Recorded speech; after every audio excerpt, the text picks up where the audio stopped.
नमस्कार, मैं हूं अवधेश और आप देख रहे हैं बॉन्डर इंडिया टीवी। इस समय हम हैं मीरा रोड में। यहां पर उत्तर भारतीय संघ मुंबई मीरा रोड शाखा द्वारा श्रीमद् भागवत गीता का यहां पे कार्यक्रम हो रहा है और ये श्रीमद् भागवत गीता लगातार 25 सालों से यहां पे किया जा रहा है। यहां पे जब भी श्रीमद् भागवत गीता होता है, यहाँ पे भक्त आते हैं, भागवत सुनते हैं और यहाँ पे प्रसाद लेके जाते हैं और इसका बड़ा आनंद भी उठाते हैं।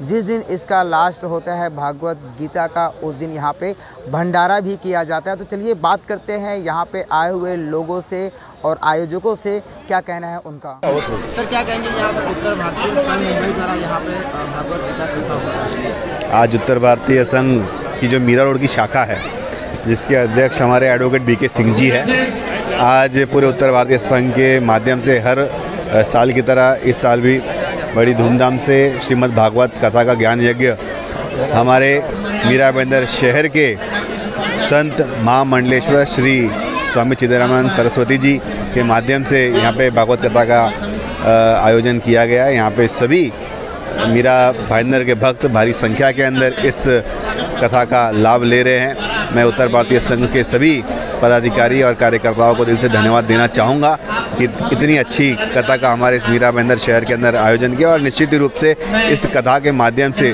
जो सकारात्मक ऊर्जा पैदा होगी वो पूरे हमारे मीरा बंदर शहर के सभी लोगों के घरों में खुशी और शांति लाएगी और हमारे सनातनी धर्म का प्रचार और प्रसार होगा, भगवान की कृपा होगी। मैं सभी को शुभकामनाएं देता हूँ। 2022 जा रहा है, 2023 आने वाला है, कई सारे उतार-चढ़ाव रहेंगे, तो क्या कहेंगे 2022 किस तरह रहा और नए साल की शुभकामनाएं किस तरह देंगे लोगों को? देखिए, 2022 भी भारतीय जनता पार्टी के लिए बहुत ही अच्छा था, क्योंकि जिस तरीके से शिंदे और देवेंद्र जी की हमारी सरकार महाराष्ट्र के अंदर स्थापित हुई और एक हिंदुत्ववादी एक राम राज्य की शुरुआत पुनः महाराष्ट्र प्रदेश में हो गई और आने वाला 2023 का जो वर्ष है वो इससे भी और अच्छा जाएगा और हमारे महाराष्ट्र के अंदर और हमारे मीरा बंदर शहर के अंदर विकास की गंगा बहेगी और खुशियाँ ही खुशियाँ होगी। मीरा रोड उत्तर भारतीय संघ अनवरत 25 सालों से श्रीमद् भागवत कथा सप्ताह का आयोजन करता है, जिसमें उत्तर भारतीय समाज के साथ साथ सभी समाज के लोग जो मीरा रोड भाईंदर में रहते हैं, उनका प्यार और प्रतिसाद इस कथा को मिलता है। और हमारे स्वामी चिदम्बरानंद जी इन 25 सालों में करीब करीब 8 साल 9 साल लगातार कथा कहते रहे हैं और ये महामंडलेश्वर बहुत बड़े विद्वान, इनकी कथा का श्रवण करने के लिए भक्तजन काफ़ी तादाद में आते हैं। यह संघ को एक तरह से आपस में एकता में पिरोता है और लोगों में एकबद्ध करता है।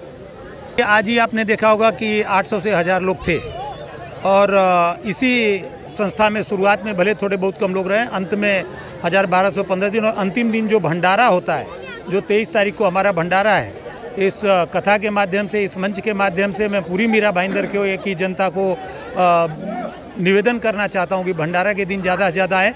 भंडारा में हर साल 4,500 से 5,000 भक्तजन आते हैं और भंडारा का जो है आनंद लेते हैं और कथा संपूर्ण होती है। लगातार ये पूजा श्रीमद् भागवत कथा हो रही है। देखिए, इस 25 सालों में धन्य है हमारे उत्तर भारतीय समाज के जो यहाँ के बड़े बुजुर्ग लोग थे, चाहे वो बैजनाथ जी रहे हों, चाहे स्वर्गीय रविशंकर पांडे जी रहे हों, चाहे राधेश्याम उपाध्याय जी रहे हों, चाहे बाबू ऊपी सिंह रहे हों।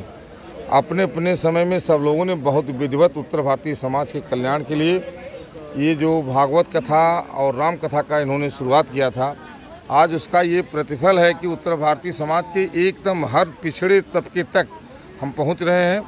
और ये कथा हमारे मीरा भाईंदर में मेरी समझ से उत्तर भारतीय समाज में इतनी भव्य कथा दिखती तो नहीं। बहुत बड़े संत आते हों तो अलग बात है, लेकिन इस हमारे उत्तर भारतीय संघ के द्वारा जो कथा की जाती है, इसका तो कोई जोड़ नहीं है। और रही बात, ये कथा हमारे 25 सालों से होती आ रही है और लगातार चाहे कोई भी अध्यक्ष हो, सबके रिजीम में होता है और सब लोग मिलजुल करके, हर समाज के लोग मिल करके, ऐसा भी नहीं किसी एक आदमी का पैसा लगता है, उसमें समाज के सब लोगों का योगदान रहता है, छोटे से बड़ों का, कोई इसको हाईजैक नहीं कर सकता।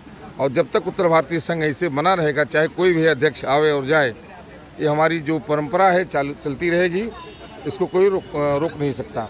मैं तो यही बोलूँगी कि जितनी संख्या में ज़्यादा लेडीज़ लोग आएंगी, हम लोग को कोऑपरेट करेंगे, हम लोग जितनी संख्या में आएंगे तो हम लोग को बहुत अच्छा लगेगा। और मतलब दूसरे दिन से ही और मतलब महिलाएं हम लोग आ रही हैं, कंटिन्यू एक गैदरिंग में आ रही हैं, मतलब भीड़ में आ रही है, अच्छा लग रहा है। और वो प्रसाद लास्ट तक हम लोग को सहयोग भी कर रही हैं, अच्छे से वो लोग सुन भी रही हैं। मैं तो ये कहूँगी हर साल आए और मतलब कॉपरेट करें हम लोग को। था 16 दिसंबर से 23 दिसंबर तक होती है। ये डेट हमारा करीब 10 वर्षों से पूरा फिक्स है, यही डेट पे हम लोग ये कार्यक्रम करते हैं।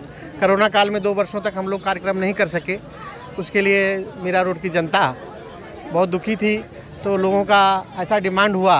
अभी हम लोग कथा के लिए सोच ही रहे थे तो पब्लिक का डिमांड आने लगा कि कथा कब चालू होगी। तो मीरा रोड, मीरा भाईंदर की जो धरती है ये धर्म भूमि है। मीरा भाईंदर में बहुत सारी कथाएं होती हैं, लोग लेकिन इंडिविजुअल उनके वो रहते हैं क्रेडिट करने का या राजनीति करने की जो परंपरा होती है वो होती है, लेकिन उत्तर भारतीय संघ में ऐसा कुछ नहीं होता। उत्तर भारतीय संघ शुद्ध सामाजिक संस्था है और यहाँ पे सारे लोग मिलके एक दूसरे चंदा निकाल करके अपना योगदान करके, ये भंडारा कोई किसी एक व्यक्ति का नहीं होता है, सारे मीरा भाईंदर के लोगों का होता है और अपने उत्तर भारतीय समाज का होता है। और बड़े ही धूमधाम से ये कार्यक्रम पिछले 20-25, जैसे कि कोषाध्यक्ष जी ने बताया, 20-25 सालों से अनवरत चल रहा है और 4 से 5 हज़ार लोग भंडारे में शामिल होते हैं और इससे हम लोग की एकता बनती है। उत्तर भारतीय संघ मुंबई जब हमारा काम रुका हुआ था तो हमारे एक पुराने मित्र थे, वो इस समय नहीं है, फिर पांडे जी ने, उन्होंने कहा कि हम लोग एक कथा करें जिससे उत्तर भारतीय समाज का कष्ट दूर हो, उत्तर भारतीय समाज निरंतर आगे बढ़े। ये परिकल्पना लेकर हम लोग ये काम कर रहे हैं और पूरी ताकत से ये काम कर रहे हैं और निरंतर ये काम चल रहा है। जो भागवत कथा बहुत अच्छे ढंग से करीब पूर्ण होने वाला है, जिसके लिए सभी जो उसमें पदाधिकारी हैं उनका हार्दिक शुभेच्छा देता हूँ। उत्तर भारतीय संघ मुंबई मीरा रोड शाखा के द्वारा जो भागवत कथा का आयोजन किया गया है, बड़े अच्छे ढंग से आज इसका कल पूर्ण है, कल इसका पूर्ण दिवस रहेगा और जो ये मार्मिक कथा का आयोजन और प्रवचन किया जा रहा है, यह बहुत अच्छा है। मीरा भाईंदर वासियों के लिए यह सौभाग्य का विषय है।